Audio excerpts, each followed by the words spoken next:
তুমি না তাওবা করেছিলে? তুমি না শুধুমাত্র আল্লাহর জন্য সব কিছু ছেড়ে দিয়েছিলে? বুঝতে পেরেছিলে যে কোথায় তোমার আসল ঠিকানা? ভুলে গেছো? আবার কোন পাপ তোমাকে গ্রাস করে নিল? তুমি তো সেই যে নিজের পাপের প্রতি অনুতপ্ত হয়ে সিজদায় করে অঝরে কেঁদেছিলে। তাহলে আবার কেন? দুনিয়ার ধোঁকায় পড়ে গেলে? কেন ভুলে গেলে কোথায় তোমার আসল গন্তব্য? তুমি কি হার মেনে গিয়েছো নফসের কাছে? তুমি এত দুর্বল? ভুলে গেছো তুমি কার বান্দা? কে তোমার রব? তোমার রব তো সর্বশক্তিমান। সর্বশক্তিমানের বান্দা আবার কখনো দুর্বল হয় নাকি? মৃত্যু পর্যন্ত লড়ে যাও তুমি। শয়তানকে দেখিয়ে দাও তোমার ইমানের পাওয়া। শয়তানের ধোঁকায় পড়ে অনেক পাপ করে ফেলেছো, তাই না?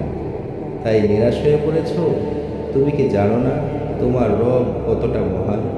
তিনি তো তোমাকে ক্ষমা করার জন্য অপেক্ষা করছেন। তাই ফিরে এসো সেই রবের দুয়ারে, যার দুয়ার কখনো বন্ধ হয় না।